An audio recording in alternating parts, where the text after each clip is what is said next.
नमस्कार दोस्तों, स्वागत है आपको लोकल मोबाइल इंजीनियर पर। दोस्तों आज हम इस वीडियो में देखेंगे सैमसंग की जो फ़ोन है जो RFIC होता है नेटवर्क सेक्शन में। जैसे यहाँ पर मॉडल नंबर है S915।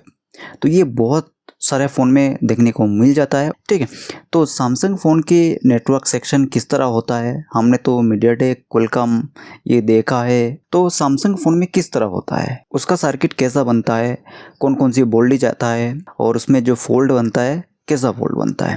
तो देखिए दोस्तों, इस जगह पे आप देख पा रहे हो कि इसमें बहुत सारे आईसी है, 2G 3G amplifier, switch IC, PIC, DRX plus, LNA IC और ये RFIC, ठीक है। तो इनका मतलब क्या है, ये क्या क्या काम करता है, कैसे काम करता है।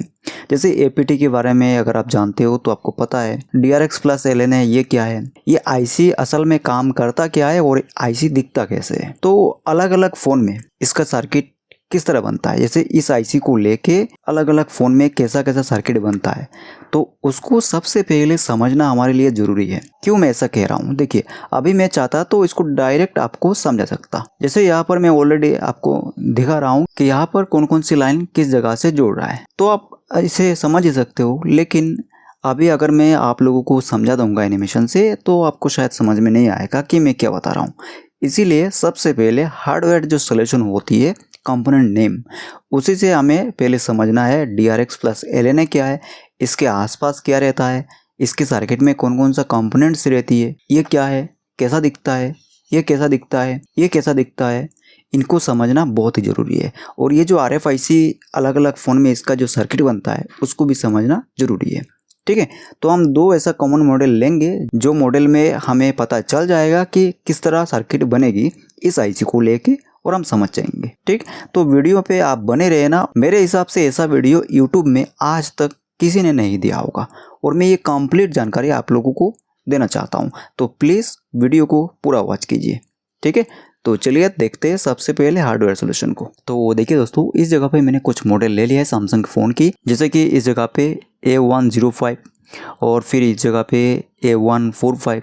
तो इन दोनों मॉडल को देखेंगे तो ओवरऑल आपको पता चल जाएगा। तो चलिए सबसे पहले देखते हैं RFIC को। तो देखिए यहाँ पर यह RFIC है, ठीक है। इस जगह पे S915 और इसका जो मॉडल नंबर कुछ लंबा यहाँ पर लिखा हुआ है, जो कि स्मेटिक में कुछ इस तरह दिखता है। स्मेटिक में ये शॉर्ट नहीं दिखता है, कुछ लंबा दिखता है, ठीक है। तो ये हो गया हमारा क्या आईसी है, RFIC है, ठीक है, जो कि इसका नंबर जो यहाँ पर लिखा है देख सकते हो।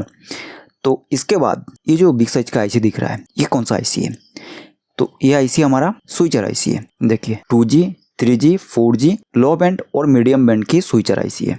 ओनली क्या काम करता है, स्विच करता है, ठीक है। तो पहले आप लोगों को जो यहाँ पर पहचान करवाता हूँ कौन सा क्या आईसी है, फिर इनका थोड़ा काम यहाँ पर बताऊंगा। तो एनिमेशन के बाद स्मेटिक से देखेंगे, ठीक है। फिर इसके बाद देखिए एक और यहाँ पर आईसी है, सेम टू सेम दिख रहा है, ठीक है ना, मतलब साइज सेम टू सेम दिख रहा है। तो इसमें ओनली क्या लिखा है, PA, ठीक है दोस्तों। और इस जगह पे इस आईसी में ओनली PA लिखा था। तो ये आईसी कौन सा है, तो ये हमारा एम्पलीफायर आईसी है। देखिए ये जो एम्पलीफायर आईसी है 2G 3G 4G लो बैंड और मिड बैंड की, ठीक है। लो और मीडियम बैंड की जो फ्रीक्वेंसी है उनको एम्पलीफाई करके आउटपुट करता है, इसका ओनली काम है। ये क्या काम करता है, एम्पलीफिकेशन, फ्रीक्वेंसी को बूस्ट करना, जो कि TX मतलब ट्रांसमिट करना। जैसे कि हम कॉल पे बात करते हैं या फिर हम किसी को कॉल लगाते हैं, तो उस टाइम पे जब हम बात करते हैं तो वो ट्रांसमिट कहलाता है। तो वो ट्रांसमिटिंग सिग्नल जो है TX, वो बहुत ही लो फ्रीक्वेंसी आएगा इससे यहाँ पर। तो ये क्या करेगा, एम्पलीफिकेशन बूस्ट करेगी, बूस्ट करके इसको देगा स्विचर आईसी को, ठीक है। तो यहाँ से स्विचर आईसी में चला जाएगा। और ये जो स्विचर आईसी है, ये स्विचर आईसी किसको देगा, इस एंटीना पोर्ट को, मतलब RF केबल कनेक्टर को। और RF केबल कनेक्टर से साफ बोर्ड में चला जाएगा, साफ बोर्ड से किसको जाएगा, बैक पैनल में कनेक्ट हो जाएगी कनेक्टर से, और इससे टावर में चला जाएगा, ठीक है। तो ये ओनली क्या काम करता है, लो और मीडियम बैंड की 2G 3G 4G का एम्पलीफिकेशन करती है TX signal, transmitting signal. Only इसका वर्क है ट्रांसमिटिंग सिग्नल, इनको बूस्ट करना, एम्पलीफिकेशन करना, ठीक है। तो इस जगह पे हमने देख लिया ये स्विचर आईसी है और ये एम्पलीफायर आईसी है। इसके बाद अगर ये हमारा 2G 3G 4G की लो बैंड और मिड बैंड की एम्पलीफायर आईसी है, तो हाई बैंड की एम्पलीफायर आईसी किधर गया, ठीक है, जो कि 4G का होना चाहिए। 4G का high band amplifier IC, switcher IC किधर गया, तो हमें इसको भी देखना है। तो सैमसंग फोन में कुछ इस टाइप का ही होता है। देखिए इस जगह पे ही था, तो इसमें PA लिखा है, ठीक है, इसमें भी PA लिखा था, इसमें भी PA लिखा था। तो भाई इसमें ऐसा नहीं है कि ये स्विचर आईसी लिखा है, ये स्विचर आईसी है, ये एम्पलीफायर आईसी है। बोर्नियो में ऐसा नहीं रहता है, किसी भी मेरे हिसाब से टूल में ऐसा नहीं रहता है। स्मेटिक को खोल के देखोगे तो उसमें थोड़ा बहुत आपको नॉलेज मिल जाएगी। फिर भी मैं एक ट्रिक बताऊंगा जो कि निंजा ट्रिक, जिससे आप कोई भी आईसी को पहचान सकते हो, ठीक है। तो इसमें लिखा है क्या, PA। तो हमारा ये कौन सा PA है, थोड़ा जूम करेंगे तो ये जो आईसी है HV PA पावर एम्पलीफायर, ठीक है, इसका नाम से ही पता चल रहा है क्या है, पावर एम्पलीफायर। कौन सा, 4G का, ठीक है। 4G की हाई बैंड्स जो होगा वो इस आईसी में इनपुट आएगी और इससे एम्पलीफाई होके आउटपुट होगा। ये क्या काम करता है, ओनली एम्पलीफिकेशन, ठीक है, ये स्विचिंग की काम नहीं करता है। जैसे मीडियाटेक क्वालकॉम्स फ़ोन में होता है, उसमें अलग से एक 2G आईसी होती है, तो 2G प्लस वो स्विचर होता है, उसके अंदर स्विचिंग की सेक्शन होती है, ठीक है। तो दोस्तों अब हमें देखना है कि जैसे हमने देखा इस आईसी का भी स्विचिंग जो है आईसी यहाँ पर नहीं है, तो इसका स्विचिंग आईसी कहाँ पर होगा, इसका जो फ्रीक्वेंसी जो है ना, आउटपुट की फ्रीक्वेंसी जो इसने एम्पलीफाई करके दिया है वो किस आईसी में जाएगा। तो जैसे कि इस जगह पे फ्रीक्वेंसी आउटपुट होगी, इसमें जाएगा, इससे होके आउटपुट होगा, इसमें आएगा, ठीक है। तो सेम टू सेम इसी तरह इसमें 3 लाइन जो है आउटपुट होगा, इसी तरह करके आउटपुट होगा। और ये जो आईसी है स्विचर आईसी है, जो कि किसका, 4G HV PA का। तो ये ओनली 4G की हाई बैंड PA का आउटपुट की जो एम्पलीफिकेशन सिग्नल है उसको ये स्विच करेगी। क्यों स्विच करना पड़ता है, इसमें अलग अलग फ्रीक्वेंसी आता है दोस्तों, बैंड 38, बैंड 40, बैंड 41, बैंड 7। तो जिस एरिया में जो बैंड्स है वही बैंड्स उसी टाइम पे काम करेगा, तो उसी बैंड्स यहाँ से एम्पलीफिकेशन होके, मतलब ये जो हमारा RFIC है, RFIC से यहाँ पर एक ही जो RF इन जुड़ता है, मतलब TX, ये यहाँ से आउटपुट करता है, इसमें इनपुट होता है और ये आईसी एम्पलीफाई करके आउटपुट करता है। इसमें 4 बैंड्स होगी हाई बैंड 4G की, तो इसमें तो आ जाएगा और ये एम्पलीफिकेशन करेगी। तो इसमें जो भी फ्रीक्वेंसी भेजना है उसी टाइम पे जो इसको सिग्नल मिला है उसी पे ये आउटपुट करेगा। जैसे ये हमारा बैंड 40 है मान लीजिए, और ये हमारा क्या है, बैंड 41, और ये बैंड 7, ऐसा कुछ मानिए, ठीक है। तो इसमें आया है 4 फ्रीक्वेंसी, ठीक है, पाथ एक ही है, तो इसको एम्पलीफाई करेगी। मतलब यहाँ पे 41 एक्टिव है, बाकी सब नहीं है, मतलब उसी टाइम 41 ही पकड़ा फ़ोन में, तो आएगा यहाँ पर TX सिग्नल और ये एम्पलीफाई करके 41 जो है यहाँ पर इस पे आउटपुट करेगा। और ये हमारा क्या है, डुप्लेक्सर, तो डुप्लेक्सर से यहाँ पर ये कनेक्ट हो जाएगी और ये स्विचर आईसी इस जगह से आउटपुट कर देगा, ठीक है। तो देखिए अभी मैं इसको क्रॉस करूंगा और इससे आपको आगे की सर्किट को बताता हूँ। तो ये क्या है, डिप्लेक्सर, ये डिप्लेक्सर और ये डुप्लेक्सर, ये भी डुप्लेक्सर, ठीक है। तो इस डिप्लेक्सर से इस जगह से होते हुए ये चला जाएगा इस RF केबल कनेक्टर में, जो कि यहाँ पर देखिए। तो ऐसा कुछ सर्किट इसमें है। तो देखिए अभी यहाँ पर कंप्लीट सर्किट को थोड़ा सा समझेंगे। तो देखिए दोस्तों, ये हमारा RFIC है, इससे 4 लाइन जोड़ता है इसमें, 1 2 2 3 4, और ये जो लाइन है ये सारा का सारा हमारा TX आउट है, मतलब ट्रांसमिटिंग या ट्रांसमिट आउट, जो कि इस आईसी से ट्रांसमिट आउट जाएगी। बहुत ही लो फ्रीक्वेंसी होता है इसमें, और ये जो आईसी है इन फ्रीक्वेंसी में उसी टाइम जो अवेलेबल होती है उसी को एम्पलीफाई करता है। मतलब कमांड ऐसा ही रहता है, हार्डवेयर और सॉफ्टवेयर दोनों को मिला के कॉन्फ़िगरेशन किया जाता है, सॉफ्टवेयर या हार्डवेयर, ठीक है। हार्डवेयर में जो चीज़ें होगी सॉफ्टवेयर में वही चीज़ें लिखा होता है कि कहाँ से कब किसको कैसे एनेबल करना है, क्यों एनेबल करना है, कितना फ्रीक्वेंसी में करना है, ठीक है। तो ऐसा कुछ होता है। फिर यहाँ से क्या होगा, वही फ्रीक्वेंसी आउटपुट हो जाएगी। तो इसमें बहुत सारा लाइन जुड़ा हुआ रहता है, इसमें आ जाएगा। और ये आईसी क्या करेगा, यहाँ पे एंटीना लाइन जुड़ा हुआ है जो कि आप देख पा रहे हो, और ये RF केबल कनेक्टर। तो इसमें ये क्या करेगा, TRX, ट्रांसमिटिंग और रिसीविंग। फिर ये जो है ट्रांसमिट तो कर रहा है, लेकिन रिसीव कहाँ जा रहा है, तो रिसीव की यहाँ पर लाइन जुड़ जाएगी बहुत सारे, ठीक है। तो ये रिसीविंग की लाइन, तो इसमें रिसीविंग और ट्रांसमिटिंग लो बैंड और medium band 2G 3G 4G का, ठीक है। तो ये हो गया TX आउट, जो कि 2G 3G 4G की लो band mid band TX out, ठीक है दोस्तों। और इससे एम्पलीफाई होके इसमें आएगा, ये स्विचर आईसी है, स्विचिंग करती है, और ये TRX हो जाएगा, ठीक है। और इसमें स्विचिंग के दौरान जो RX होगी इसमें आएगा, जो TX होगा इससे जाएगा। ये होगा क्या, PRX, और ये होगा TX PA आउट, ठीक है। इससे जो आउटपुट होगा लाइन वो होगा TXPA आउट, और इससे जो आउटपुट होगी वो TRX होगा, और इससे जो इस RFIC में आएगा वो PRX होगा नाम, ठीक है। और अभी देखिए इस जगह से एक लाइन जुड़ जाएगा इस 4G हाई बैंड PA में, और ये क्या करेगा, फ्रीक्वेंसी को एम्पलीफाई करके इसमें देगा, और ये IC इधर से RF केबल कनेक्टर में देगा, 2 केबल लगेगा, लग के सब बोर्ड में कनेक्ट होगा। तो इतना तो आपको समझ में आ ही गया है।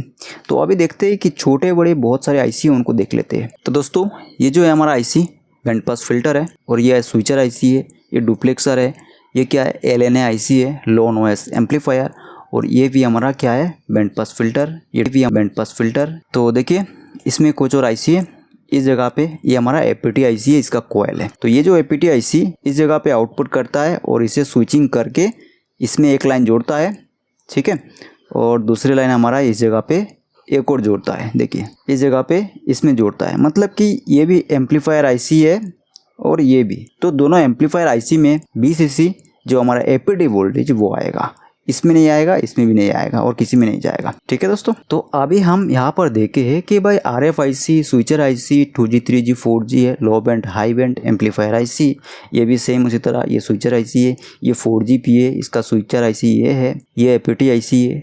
तो अभी बाकी ये DRX IC कहाँ पर है, ठीक है, तो इसको भी देखना जरूरी है। तो देखिए ये हमारा क्या है DRX IC, तो रुकिए ये ओनली DRX IC नहीं है, ये IC हमारा DRX प्लस LNA IC है। तो इस IC से क्या होता है, डाइवर्सिटी की जो भी फ्रीक्वेंसी यहाँ पर रिसीविंग ये आता है, ये सेकेंडरी रिसीविंग है। इससे यहाँ पर मैं 2 भाग करता हूँ इसको, ये हमारा DRX सेक्शन है और ये LNA सेक्शन है। तो DRX से इसमें इनपुट आएगा, यहाँ से जो भी इनपुट लेगा ये रिसीव करेगा, और ये मल्टीपुल यहाँ पर इनपुट हो जाएगी, ठीक है, इसमें आ जाएगा। इसका 2 भाग है ना, तो इसके अंदर मर्ज कर दिया गया है DRX प्लस LNA को। और ये LNA IC सिग्नल को फिर से आउटपुट करेगा, आउटपुट करके फिल्टरेशन करके बूस्टिंग करके, जो कि इसका नाम ही है लो नॉइस एम्पलीफायर। मतलब है कि ये जो एम्पलीफाई करती है रिसीविंग सिग्नल, इसमें बहुत ही लो नॉइस होता है, ठीक है, बहुत ही लो नॉइस होता है, एम्पलीफिकेशन अच्छा करता है, इसीलिए इसका नाम है लो नॉइस एम्पलीफायर IC। तो दोस्तों इसमें मार्च किया गया है DRX के साथ, इसीलिए DRX प्लस LNA हम इसको कहेंगे। तो इससे यहाँ पर फ्रीक्वेंसी को बूस्ट करके जो लो आएगा फ्रीक्वेंसी, इसको बूस्ट करके उसका जो है ना जितने रेंज है उसमें करेगा, मतलब जितना क्षमता है इसका करने की बूस्टिंग उतना करेगा। फिर इस जगह से 3 या 4 आउटपुट करेगी, जो हमारा RFIC में चला जाएगा, ठीक है, इस RFIC में आ जाएगा। तो ये क्या होगा, इसमें 4 क्यू और इसमें जो है ना बहुत सारे फ्रीक्वेंसी आता है। तो ऐसा क्यों है, मतलब ये समझिए कि ये चिप्स की पैकेट है और इसमें बहुत सारा चिप्स है, ठीक है। तो जब RFIC में जाएगा तो RFIC में जाने के बाद ये जो चिप्स की पैकेट इसमें ये IC खोल देगा, खोल के जो भी फ्रीक्वेंसी होगी उसी को CPU की बेसबैंड सेक्शन में जाने देगा। तो इतना काम होता है। तो दोस्तों इस RFIC के साथ इतनी सारी सर्किट होती है। तो जैसे मैंने आपको बताया ये हमारा IC है DRX प्लस LNA IC, बाकी सर्किट किधर है इसका। तो इस जगह पे एक और चीज़ देख लीजिए, ट्यूनर IC है, जो कि ट्यूनिंग की काम करता है, ठीक है, सिग्नल की इम्पीडेंस को मैच करवाता है ताकि सिग्नल लॉस ना हो, ठीक। तो इस ट्यूनर IC में क्या होता है कि इसमें 2 RFFE प्रोटोकॉल लाइन जोड़ता है, मतलब कि RFFE क्लॉक और RFFE डाटा। तो किसी फ़ोन में आपको ऐसा भी देखने को मिल सकता है कि उसमें ओनली लॉजिक कंट्रोल वाला ट्यूनर IC लगाया गया है, RFFE प्रोटोकॉल वाला नहीं है, ठीक है, कोई दिक्कत नहीं है। RFFE प्रोटोकॉल से आपको क्या दिक्कत देखने को मिलेगी कि फ़ोन में अगर आपका जो है MIPI टेस्ट फेल्ड बता रहा है, हाफ फ्लाइट मोड है, तो इसका रीज़न हो सकता है ये जो ट्यूनर IC, अगर इसमें RFFE प्रोटोकॉल लाइन जुड़ा हुआ है तो, ठीक। तो देखिए इसकी बैक साइड में ये जो सर्किट बनती है, इस जगह पे सर्किट जो है ये हमारा कम्प्लीटली LNA की सर्किट है, ठीक है, इसी से ही लो नॉइस एम्पलीफाई करता है। इसमें कुछ SPDT IC है जो कि सिंगल पुल्ड डबल थ्रू, ठीक है, और ये जो है कोयल, ये भी कोयल, और इसमें कैपेसिटर जो कि PF कैपेसिटर होता है, रजिस्टर होती है 0 ओम का, ठीक। तो अलग अलग कंपोनेंट्स के अलग अलग काम है, कोयल के अलग काम है, यहाँ पर PF कैपेसिटर के अलग काम होता है, रजिस्टर के अलग काम होता है। ऐसा नहीं कि नेटवर्क सेक्शन में इतने सारे 0 ओम के रजिस्टर क्यों लगा दिया गया है, इसका पीछे की वजह क्या है, क्या काम करता है, ठीक है। तो देखिए यहाँ पर यही भी हमारा एक बैंड पास फिल्टर है, तो ऐसा कुछ है। और बाकी इस जगह पे एक हमारा क्रिस्टल लगा हुआ है जो कि 26 मेगाहर्ट्ज की, और ये बफर है इसकी। तो ये क्या करता है दोस्तों, यहाँ से इनपुट लेता है फ्रीक्वेंसी की और इससे एक लाइन आउटपुट होके हमारा RFIC में चला जाता है, ठीक है। और इससे क्या होता है, आउटपुट होती है और इससे डिवाइड होता है 3 लाइन इस तरह। पावर IC में जाता है, फिर हमारा यहाँ पर CPU में जाता है, वाईफाई ब्लूटूथ जो IC है उसमें जाता है, इस तरह होती है। इसमें बीबेड वोल्टेज वगैरह आता है। तो देखिए दोस्तों, अभी हमने समझ लिया है कि सैमसंग की A105 मॉडल की जो फ़ोन में लगा हुआ रहता है RFIC, तो ऐसा नहीं है कि इसी मॉडल में कुछ ऐसा ही सर्किट बनता है, इसी में ही इसी सर्किट का ही वर्क है, बाकी जो सर्किट होगा उसमें अलग होगी। बिल्कुल भी ऐसा नहीं। अगर आप नए हैं इस फील्ड में तो ऐसा बिल्कुल भी नहीं है। अगर आपको इसका नॉलेज हो जाता है तो चाहे कोई भी फ़ोन हो जिसमें ये RFIC हो या कोई भी RFIC हो, ठीक है। ये जो RFIC है सैमसंग की, ऐसा RFIC अगर कोई भी दूसरा मॉडल का होता है और वो एक्साइनोस चिपसेट बेस्ड फ़ोन में लगा हुआ रहता है तो उसका भी सर्किट में अगर कुछ उतार चढ़ाव होगा तो आपको समझ में आना चाहिए, ठीक है। ये जो तरीका है सीखने की, पढ़ाने की, इसमें आपको बहुत ही ज़्यादा डीपली नॉलेज मेरे हिसाब से मिला है, ठीक है। तो चलिए अभी देख लेते इस मॉडल में सैमसंग की A145। तो इसमें कुछ अलग सर्किट है। इसमें जो हमने सर्किट देखा इसका मुकाबले इसमें थोड़ा सा चेंज है। क्या चेंज है, देखिए। सबसे पहले ये जो हमारा RFIC है, ठीक है, और RFIC के बाद ये जो है एम्पलीफायर IC। क्या IC है, एम्पलीफायर। 2G 3G 4G लो बैंड और मिड बैंड की फ्रीक्वेंसी का एम्पलीफायर IC, ये IC। और इसके बाद यहाँ पर ये जो IC है 4GP है, 4G पावर एम्पलीफायर, ठीक है। तो अभी हम देखते हैं कि इस जगह पे और कुछ है सर्किट। देखिए, और तो हमारा यहाँ पर PA वगैरह नहीं दिख रहा है और दिखेगा भी नहीं क्योंकि इसमें है ही नहीं। तो अभी हमने देखा ओनली पावर एम्पलीफायर, तो बाकी हमारा स्विचर IC किधर है। तो देखिए दोस्तों, ये जो IC है power amplifier 4G high band की, इसका स्विचर IC इधर पे है, लेकिन ये ओनली इसके लिए काम नहीं कर रहा है। इसमें इसका भी कुछ लाइन जोड़ता है जो कि आउटपुट एम्पलीफाइड सिग्नल इसमें आता है और ये भी ट्रांसमिट करता है, ठीक है। इसमें भी देखिए 2 एंटीना पोर्ट है। तो ये जो IC हमारा हाई बैंड और मिड बैंड की फ्रीक्वेंसी को स्विच करता है, ठीक है। इससे जोड़ता है कुछ और इससे जोड़ता है कुछ। तो अभी यहाँ पर हमने देखा है कि एक स्विचर IC जो कि इसमें कुछ लाइन जोड़ता है जैसे कि मैंने बताया। तो बाकी और कुछ लाइन को जोड़ने के लिए और एक स्विचर IC है, कहाँ पर, ये वाला, ठीक है। इसमें और कुछ लाइन जोड़ता है जो कि लो बैंड मिड बैंड के 2G 3G 4G का, ठीक है दोस्तों। तो ये हो गया हमारा 2 स्विचर IC इसमें, तो बहुत ही छोटे साइज की।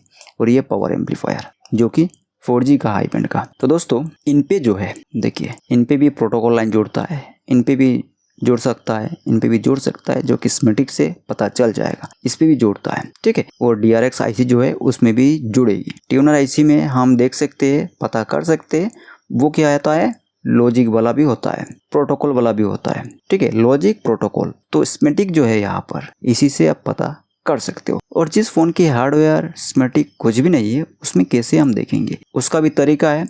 उसमें आप आराम से चेक कर सकते हो, जो कि प्रोटोकॉल लाइन को देख के। तो आपको कैसे पता चलेगा प्रोटोकॉल लाइन कौन सा है, इसमें किस लेग पे कनेक्ट हो रहा है। अगर आप इसका मॉडल को लेके सर्च करते हो पार्ट फाइंडर में, तो अगर मिलता है तो सही है, नहीं मिलता है तब क्या करोगे, तो इसका जो CPU होगी उस CPU की मॉडल के हिसाब से उसी फ़ोन में, मतलब जिस भी फ़ोन में आप देखोगे और उसमें आपको प्रोटोकॉल लाइन दिख रहा है, ठीक है, कहाँ से कौन सा जुड़ रहा है। तो देखिए क्रिटिकल सिचुएशन में ये काम कर सकते हो। CPU को निकालना है, CPU की प्रोटोकॉल लाइन से एक जंपर लगाना है, मल्टीमीटर की एक प्रूफ को लगाना है, जंपर लगाना है उसमें, वही वाला जंपर, और दूसरे प्रूफ से देखना है, इनमें कंफर्म करोगे उस टाइम, ठीक है। और इन पे क्या है ना कि वोल्टेज की डिफरेंस होती है। क्या डिफरेंस, अगर ये लॉजिक वाला होगा तो इसमें क्या है, डबल वोल्टेज नहीं आएगी, सिंगल वोल्टेज, एक ही वोल्टेज आएगा। प्रोटोकॉल वाला होगा तो इसमें 2 वोल्टेज आएगा, हो सकता है 1.8 वोल्ट 2 वाला, या फिर 1.8 वोल्ट एक, और 2.7 वोल्ट या 8 वोल्ट और एक। ऐसा आपको वोल्टेज की डिफरेंस देखने को मिल जाएगी, जिससे आपको ये पता चल जाना चाहिए कि ये प्रोटोकॉल वाला है। अगर एक ही वोल्टेज है तो भाई ये हमारा लॉजिक कंट्रोल वाला है। तो क्या ये सच है या झूठ है, इसको स्कीमेटिक से कंफर्म करेंगे, ठीक है। तो दोस्तों जो भी प्रोटोकॉल वाली IC होता है नेटवर्क सेक्शन में, अगर उसमें प्रोटोकॉल मिसिंग होगा तो half flight mode, MIPI test failed, ये दिक्कत देखने को मिलेगी। तो MIPI टेस्ट फेल्ड ये आपको कैसे चेक करना है, देखिए इस जगह पे मैं बताता हूँ। तो दोस्तों MIPI टेस्ट फेल्ड या सक्सेस या पास है देखने के लिए *H 0011H यही टाइप कर दो डायल में जाके, ठीक है। तो इससे क्या होगा कि MIPI टेस्ट की जो यहाँ पर इंफॉर्मेशन देखने के लिए ऑप्शन खोल के आ जाएगा। तो उसमें आपको सिलेक्ट करना है SIM1 SIM2 जैसा भी आता है, ठीक है। और शायद आप इस जगह पे देख पा रहे हो कि किस तरह दिखता है MIPI टेस्ट फील्ड, तो आपको ऐसा देखना है। और इसमें आपको IMI वगैरह भी ओके है कि नहीं है इसका भी स्टेटस देखने को मिल ही जाएगा। तो इस जगह पे हमारा डाइवर्सिटी IC नहीं है, तो डाइवर्सिटी IC जो है इस जगह पे है। ये जो डाइवर्सिटी IC ये ओनली डाइवर्सिटी IC, इसमें कोई LNA नहीं है, मतलब लो नॉइस एम्पलीफायर नहीं है। ये सिर्फ क्या करता है, यहाँ से जो फ्रीक्वेंसी इनपुट करता है, मतलब रिसीविंग RX। तो दोस्तों आपको पता है डाइवर्सिटी ओनली RX करता है, ट्रांसमिट नहीं करता है। तो इससे क्या होगा, इन बैंड पास फिल्टर में आएगा, इन पे स्विचर जो भी है इनमें आएगी, और इसमें जो है ना कुछ LNA IC होता है। तो दोस्तों इसी टाइप का एक और IC होती है ASP-DT, single pole double throw, और सेम टू सेम दिखता है एक और IC LNA, जो कि हम इसको सिंगल LNA कह सकते हैं, ठीक है। तो कुछ इस टाइप का भी आपको देखने को मिल जाता है। और ये जो IC है ये IC हमारा बैंड पास फिल्टर, जिसका स्कीमेटिक में नाम रहता है SW, surface acoustic wave complete नाम। तो ये क्या है, बैंड पास फिल्टर, ठीक है। तो इसका जो है शॉर्ट फॉर्म SW लिखा होता है। तो क्या है ना कि इसमें से आउटपुट होके इन IC के थ्रू फिल्टरेशन होके डायरेक्ट हमारा RFIC में इनपुट हो जाता है। इसमें ऐसा कुछ नहीं है कि पैकेट्स में आएगा, 2-3 लाइन एक साथ आ सकता है, लेकिन ऐसा नहीं है कि 4 ही बनने वाला है। इसमें 5 या 6 या 7 लाइन आउटपुट होती है, और ऐसा नहीं है कि इसमें 3 या 4 लाइन आएगा, ठीक है। इसमें से जो भी मैक्सिमम निकलता है उसमें से 2-3 छोड़ के बाकी सब आ जाएगा। मतलब छोड़ के क्या, किसी और लाइन के, मतलब किसी और फ्रीक्वेंसी के साथ मर्ज हो जाएगी और इसमें आ जाएगा। तो दोस्तों इस RFIC का काम होता है मॉड्यूलेशन और डीमॉड्यूलेशन करना, मॉड्यूलेट डीमॉड्यूलेट ये हम कह सकते हैं, ठीक है। और देखिए इसका बैक साइड में यहाँ पर FPT IC है। तो देखिए दोस्तों मैं आप लोगों को समझाने के लिए एक और मॉडल लिया है जो कि इसमें थोड़ा और चेंज है। क्या चेंज है, ये हमारा RFIC सही है, ये एम्पलीफायर IC है और इसका स्विचर है, ठीक है। और इस जगह पे बैक साइड में ये 4G PA है और इसका ये स्विचर IC है। तो इसमें भी कुछ फ्रीक्वेंसी आता है जो कि ये मिड बैंड और हाई बैंड दोनों काम करता है, ठीक है। 2 इसमें सिग्नल आता है और ये FPT IC है। तो अभी डाइवर्सिटी में थोड़ा चेंज है इसमें। कौन सा, इस जगह पे ये हमारा डाइवर्सिटी IC है जो कि यहाँ से फ्रीक्वेंसी को इनपुट कर रहा है, और इस जगह पे ये बैंड पास फिल्टर के थ्रू आउटपुट कर रहा है। और ये जो हमारा IC ये LNA IC है जो कि हमने इसमें शायद देखा है। देखिए ये कॉम्बो है इसमें DRX प्लस LNA, लेकिन इसमें सेपरेट है, ठीक है। सैमसंग A135 इस मॉडल में ये LNA IC और ये डाइवर्सिटी IC। तो इससे क्या होगा, लो नॉइस एम्पलीफिकेशन होके यहाँ से आउटपुट हो जाएगी 3 या 4 पैकेट्स में, जो कि इस जगह पे RFIC में आ जाएगा, ठीक है। तो इतना ही सर्किट के डिफरेंस जो मैंने आपको बताया। ऐसा नहीं कि आप ऐसा समझो स्कीमेटिक खोल के कि इसमें आके फिर इसमें जा रहा है, इससे फिर RFIC में, तो इसमें ऐसा क्यों है, ठीक है। इसीलिए मैं आपको बताया। तो और भी थोड़ा बहुत डिफरेंस होता है, 19-20 होता है, तो उसको समझना है, जानना है, तो मेरे साथ कांटेक्ट कर सकते हो, कोर्स से बाय कर सकते हो, ठीक है। तो दोस्तों नेटवर्क सेक्शन जो है ऐसी एक सेक्शन है जिसको समझना बहुत ही इंपॉर्टेंट है, और इसको समझने के लिए 20 मिनट या 15 मिनट का कोई टाइम लिमिट नहीं होता है। अगर इस टाइम लिमिट में आप अगर देखोगे वीडियो तो नहीं हो पाएगा भाई, आपको कुछ टाइम देना होगा। तो आज की ये जो वीडियो है ये हमारा पार्ट 1 है, ठीक है। तो इसके बाद पार्ट 2 होगा। तो पार्ट 2 जो दोस्तों ये उसी के साथ ही मैं अपलोड करूंगा, एक ही दिन में एक ही टाइम पे दोनों पब्लिश होगी। ऐसा मैं क्यों कह रहा हूँ, देखिए अगर मैं इस वीडियो को कंटिन्यू करके मतलब 1 घंटे के ऊपर ही बना देता हूँ, बहुत लोग इसका जो है ना टाइमिंग को देख के ही वीडियो स्किप करेंगे, बोलेंगे कि कुछ बकवास होगा, मतलब ऐसा कमेंट करते हैं लोग। कोई दिक्कत नहीं, मोटिवेट मिलता है मुझे। तो आपको क्या करना है, इस वीडियो का डिस्क्रिप्शन पे जाना है, उसमें आपको लिंक मिलेगी सेकंड पार्ट का, ठीक है। तो आपको इस पार्ट को अच्छे से देखना है। सेकंड पार्ट जो है हमारा यहाँ पर जो मैंने आपको बताया था, देखिए ये जो IC है 2G 3G 4G SWPA लिखा है, तो इसका मतलब आप समझ गए कि ये क्या IC है। और ये जो AMP लिखा है PA, इसका मतलब ही आप समझ गए। तो ये स्विचर IC है, इसमें कोई एम्पलीफिकेशन नहीं होती है, तो PA में क्यों लिखा है, इसका मतलब है स्कीमेटिक में जो बोर्नियो में हार्डवेयर सोल्यूशन दिया है उसी के हिसाब से लिखा, ताकि लोग कंफ्यूज ना हो कि इसमें ये मैंने समझा दिया SW लिख के और बोर्नियो में तो PA लिखा है। तो बहुत भाई ऐसे जो कंफ्यूज हो जाते हैं, ठीक है। इसीलिए तो कोई दिक्कत नहीं, अभी आपको समझ में आ रहा होगा बहुत ही बारीकी से। DRX प्लस LNA क्या है, APT ये तो पता है, और ये क्या है, ये क्या है, इसके आगे स्विचर IC होता है। अगर मैं आपको ये नहीं बताता कि 4G PA के आगे स्विचर IC होता है, ठीक है, तो शायद आप समझ नहीं पाते कि स्विचर इसमें क्या है, यही तो स्विचिंग करता है, ये आईसी क्या है भाई। तो इसीलिए मैंने आपको पार्ट 1 में कंपोनेंट्स की इंट्रोडक्शन दिया है, ठीक है, जो कोयल वगैरह कैपेसिटर वगैरह कैसा क्या होता है। तो चलिए सेकंड पार्ट में मिलते हैं।